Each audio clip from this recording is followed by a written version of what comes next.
आपने कई बार किसी अपने से, दोस्त से या किसी परिवार के व्यक्ति से ये जरूर सुना होगा कि उसे किसी एक चीज से एलर्जी है, या फिर हो सकता है आपको भी किसी चीज से एलर्जी हो। दोस्तों, एलर्जी चाहे खाने पीने की चीज हो, कोई खुशबू हो, कोई केमिकल की बदबू हो, यहां तक कि धूल मिट्टी हो या कोई मौसम हो, इन सभी के कारण आपको एलर्जी हो सकती है। दोस्तों, मेडिकल के हिसाब से कोई भी बाहरी पदार्थ जब हमारे शरीर में प्रवेश करता है तो हमारे शरीर का इम्यून सिस्टम उस पर रिएक्ट करता है और इसी रिएक्ट करने को एलर्जी कहा जाता है। मेडिकल भाषा में इन बाहरी पदार्थों को एलर्जन कहा जाता है, जिनके कारण से हमें एलर्जी होती है। दोस्तों, आमतौर पर यह भी देखा गया है कि ये जो बाहरी पदार्थ हैं, ये सभी के सभी हमारे लिए नुकसानदायक नहीं होते, लेकिन फिर भी हमारे शरीर का इम्यून सिस्टम किसी चीज का खतरा महसूस करते हुए उस पर रिएक्ट करने लगता है और जिस वजह से हमें तकलीफें होने लगती है और शायद इसी को एलर्जी कहा गया है।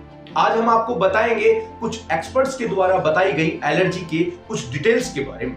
तो दोस्तों, स्वागत है आपका एक बार फिर से गोगिलियो के शानदार से एपिसोड पर। ऐसी ही इंटरेस्टिंग जानकारियां जानने के लिए चैनल को सब्सक्राइब करें और वीडियो अगर अच्छा लगे तो इसे शेयर जरूर करें। तो दोस्तों, एलर्जी आखिर होती क्यों है? इसके सवाल का जवाब कुछ इस तरह से हम समझ सकते हैं कि हमारे शरीर में जो इम्यून सिस्टम काम करता है वो एक आर्मी की तरह 24 घंटे हमारे शरीर की सुरक्षा करता है और किसी भी कारण से जब हमारा इम्यून सिस्टम किसी भी चीज को खतरा महसूस करता है तो उस पर रिएक्ट करता है। आमतौर पर ये जो बाहरी पदार्थ होते हैं ये हमारे लिए नुकसानदायक नहीं होते, लेकिन फिर भी कई बार कई लोगों को इससे एलर्जी हो जाती है। इसका एक उदाहरण आप यूं समझे कि ज्यादातर लोग अपने घर में जानवरों को पालते हैं जिससे किसी को एलर्जी होती नहीं, लेकिन किसी किसी को जानवरों के शरीर से निकली हुई रूसी के कारण भी एलर्जी हो जाती है, जिसके कारण उन्हें छींके आती है, खांसी आती है, यहाँ तक कि बॉडी पर रेशेज भी होने लगते हैं। इसके अलावा कई और रिएक्शन भी हो सकते हैं जिसे हम एलर्जी ही कहते हैं। अब अगला सवाल है कि एलर्जी के लक्षण क्या है? तो दोस्तों, एलर्जी कई तरह की होती है और कई चीजों से होती है जो हम आपको बता चुके हैं, लेकिन अब हम आपको बताएंगे स्टेप बाय स्टेप कि एलर्जी किन किन चीजों से और कैसे कैसे होती है। सबसे पहले हम बात करेंगे फूड से एलर्जी। किसी भी खाने की चीज से आपको एलर्जी हो सकती है। अक्सर आपने देखा होगा कि खाने पीने की चीज तो हमारे लिए बनी ही है, लेकिन कई लोगों को इन्हीं खाने पीने की चीजों को, जैसे किसी को दही से एलर्जी है तो किसी को बेसन से एलर्जी है, किसी को कई चीजों से एलर्जी हो सकती है।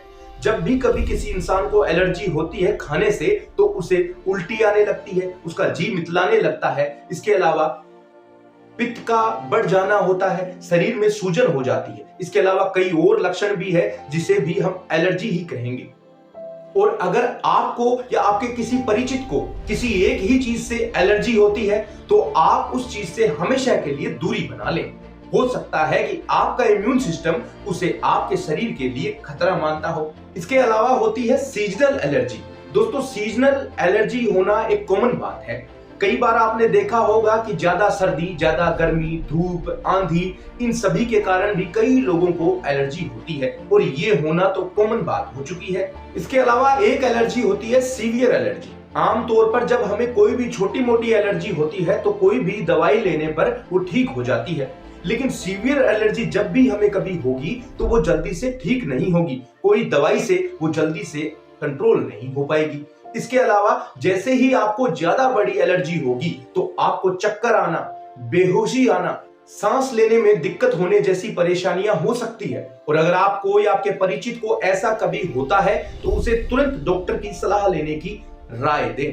दोस्तों, इसके अलावा होती है स्किन एलर्जी। कई बार आपने देखा होगा कि कई तरह के कपड़े, कई तरह के फैब्रिक को पहनने पर स्किन एलर्जी हो जाती है। वो स्किन एलर्जी से हमारे शरीर पर रेशेज हो जाते हैं, लाल चिट्टे बन जाते हैं, हमारी आंखों में जलन होती है, हमें कड़वाहट महसूस होने लगती है। इसके अलावा हमें जलन महसूस होती है, हमारे शरीर में और भी कई तरह की परेशानियां हो सकती है, उसे हम स्किन एलर्जी कहेंगे। अब दोस्तों, अगला सवाल है कि आखिर एलर्जी होती क्यों है? अब हम आपको बताते हैं कि हमारे शरीर का इम्यून सिस्टम जब कभी किसी चीज पर रिएक्ट करता है, हालांकि वो चीजें तो हमारे लिए नुकसानदायक है ही नहीं, फिर वो क्यों रिएक्ट करता है?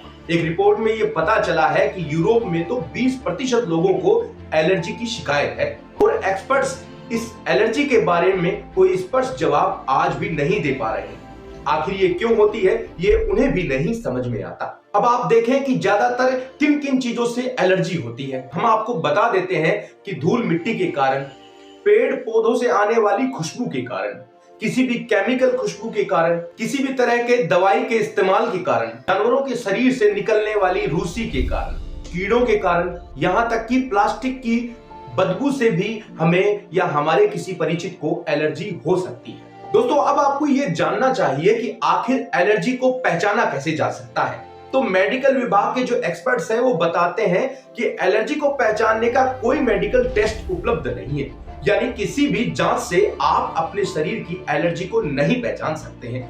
इसके लिए आपको खुद को ही ध्यान रखना होगा कि आपके शरीर में किस चीज से वो आपका इम्यून सिस्टम रिएक्ट करता है जिससे आपको एलर्जी होती है। और अगर आप इसे पहचान जाते हैं तो आप अब अगला कदम उठा सकते हैं। अब आप ये देखिए कि एलर्जी का आखिर इलाज क्या है। दोस्तों आमतौर पर जब हम किसी डॉक्टर को दिखाते हैं, कोई भी हमें एलर्जी होती है, तो एक साधारण सी दवाई है सिट्रिजिन। ये एक एंटी एलर्जिक दवाई है जिससे हमें जल्दी ही आराम आ जाता है।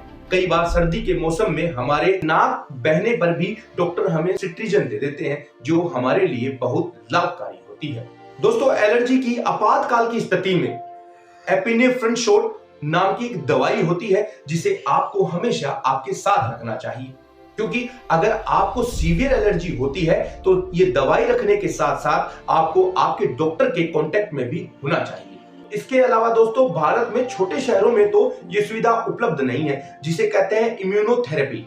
ये इम्यूनोथेरेपी बड़े बड़े महानगरों में तो उपलब्ध है। इसमें होता क्या है अब आप ये भी जान लीजिए। इसमें एंटी एलर्जी के इंजेक्शन दिए जाते हैं समय समय पर, जिससे होता यह है कि उन इंजेक्शनों को देने पर जिस किसी चीज पर हमारी बॉडी यानी हमारे इम्यून सिस्टम रिएक्ट करता है, धीरे धीरे वो उन चीजों को अडॉप्ट कर लेता है। यानी अगली बार जब भी आप उस चीज को खाएंगे या जिस किसी चीज से आपको एलर्जी है वो फिर आपको नहीं होगी।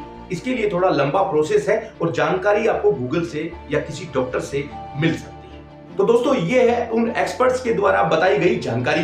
उम्मीद है आपको ये जानकारी अच्छी लगी होगी। अगर आपके किसी परिचित को एलर्जी है तो इस वीडियो को आप उस तक जरूर पहुंचाएं, हो सकता है उसको इसमें बड़ी मदद मिलेगी। तो दोस्तों आज के लिए इतना ही, फिर मिलेंगे एक नई जानकारी के वीडियो के साथ। लगातार देखते रहिए गो लियो।